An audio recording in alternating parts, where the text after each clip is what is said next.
Hello, അസ്സലാമു അലൈക്കും. Welcome back. ഒരു പുതിയ വീഡിയോയിലേക്ക് എല്ലാവർക്കും സ്വാഗതം. ഇന്ന് നമ്മൾ ചെയ്യാൻ പോകുന്നത് 2 ഡിഫറെന്റ് ടൈപ്സ് ഓഫ് ഷേക്സ് ആണ് ട്ടോ. അതിൽ ഒന്ന് ചോക്ലേറ്റും ഒന്ന് വാനിലയും. വളരെ എളുപ്പമാണ്, സിമ്പിൾ ആയിട്ടുള്ള റെസിപ്പീസ് ആണ്. നമുക്ക് ഇതിനകത്ത് അങ്ങനെ ഫ്രൂട്ട്സ് ഒന്നും യൂസ് ചെയ്യുന്നില്ല. ഫ്രൂട്ട്സ് ഒന്നും യൂസ് ചെയ്യാതെ എളുപ്പത്തിൽ 2 ഷേക്സ് എങ്ങനെ ഉണ്ടാക്കുന്നത് നോക്കിയിട്ട് വരാം. അപ്പോൾ അതിന് വേണ്ടിയിട്ട് ഇവിടെ ഞാൻ ആദ്യം എടുത്തേക്കുന്നത് വാനില ഐസ്ക്രീമാണ്. വാനില ഐസ്ക്രീം ഞാനൊരു 5 സ്കൂപ്പ് എടുക്കുന്നുണ്ട്. ഇത് ഹോം മെയ്ഡ് വാനില ഐസ്ക്രീമാണ് ട്ടോ. ഇതിപ്പോൾ ഹോം മെയ്ഡ് തന്നെ വേണമെന്നില്ല. നമ്മൾ വാങ്ങുന്ന വാനില ഐസ്ക്രീം ആയാലും കുഴപ്പമില്ല. അത് മിക്സിയിലേക്ക് ഇട്ട് കൊടുക്കുക. അതേപോലെ തന്നെ നമ്മളുടെ കോൺഫ്ലേക്സ് ഇല്ലേ, കോൺഫ്ലേക്സ് ഞാനൊരു 1/4 കപ്പാണ് ഇടുന്നത്. പിന്നെ പാലൊഴിക്കുന്നുണ്ട്. പാലും ഒരു 1/4 കപ്പ്. എല്ലാം കൂടി നല്ലതുപോലെ ഒന്ന് ബ്ലെൻഡ് ചെയ്തെടുക്കുക. ഇത്രയായപ്പോഴത്തേക്കിനും നമ്മുടെ സിറിയൽ വാനില ഷേക്ക് റെഡി ആയിട്ടുണ്ട്.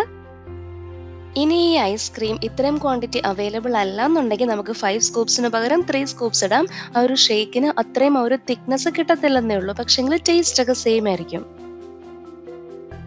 ഇവിടെ ഞാൻ എടുത്തേക്കുന്നത് പ്ലെയിൻ കോൺഫ്ലേക്സ് ആണ് കേട്ടോ. നമുക്ക് കോൺഫ്ലേക്സ് ഡിഫറെൻറ്റ് ഫ്ലേവറിൽ കിട്ടുമല്ലോ. അപ്പം അങ്ങനെ ഡിഫറെൻറ്റ് ഫ്ലേവറിലുള്ള കോൺഫ്ലേക്സ് ആഡ് ചെയ്ത് കൊടുത്താലും ഒരു കുഴപ്പമില്ല. ഇനി നമുക്ക് സിറിയൽ ചോക്ലേറ്റ് ഷേക്ക് കൂടെ റെഡിയാക്കി എടുക്കാം.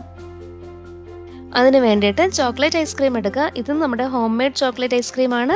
അപ്പോൾ അതൊരു 5 സ്കൂപ്സ് ഇട്ട് കൊടുക്കുക ബ്ലെൻഡറിൽ. പിന്നെ അതുപോലെ തന്നെ കോൺഫ്ലേക്സ് ഇടുക. കോൺഫ്ലേക്സ് ഒരു 1/4 കപ്പ്. പിന്നെ പാലും ഒഴിക്കുക 1/4 കപ്പ്. ഇനി ഇതെല്ലാം കൂടെ ബ്ലെൻഡ് ചെയ്ത് വരുമ്പോഴത്തേക്കിനും നമ്മുടെ സിറിയൽ ചോക്ലേറ്റ് ഷേക്കും റെഡി ആയിട്ടുണ്ടാവും. ഇത്രയേ ഉള്ളൂ, സിമ്പിളാണ്, നല്ല ടേസ്റ്റിയാണ്. നമുക്കിപ്പോൾ തന്നെ സെർവ് ചെയ്യാം. അതെല്ലാം കുറച്ചുകൂടെ തണുപ്പ് വേണമെന്നുണ്ടെങ്കിൽ നമുക്ക് ഒന്നും കൂടെ ചില്ല് ചെയ്തിട്ട് യൂസ് ചെയ്യാം. പിന്നെ ഈ 2 ഐസ്ക്രീമിൻ്റെയും വീഡിയോസ് കണ്ടിട്ടില്ല എന്നുണ്ടെങ്കിൽ അതിൻ്റെ ലിങ്ക് ഞാൻ ഡിസ്ക്രിപ്ഷനിൽ കൊടുക്കുന്നുണ്ട്, കണ്ടു നോക്കണേ. പിന്നെ നമ്മൾ എല്ലാം ഉണ്ടാക്കി കഴിഞ്ഞതിന് ശേഷം വേണമെന്നുണ്ടെങ്കിൽ മാത്രം മുകളിൽ നമുക്ക് കുറച്ച് കോൺഫ്ലേക്സ് ഇങ്ങനെ ഇട്ട് കൊടുക്കാം. അപ്പോൾ നമ്മൾ ഈ ഷേക്ക് കുടിക്കുന്ന സമയത്ത് നല്ല ക്രഞ്ചി ആയിട്ട് കിട്ടും.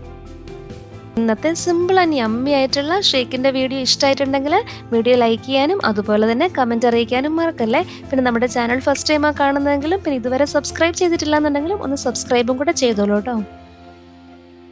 വീണ്ടും നമുക്ക് മറ്റൊരു വീഡിയോ ആയിട്ട് കാണാം. കാണുന്നതുവരേക്കും take care and stay safe.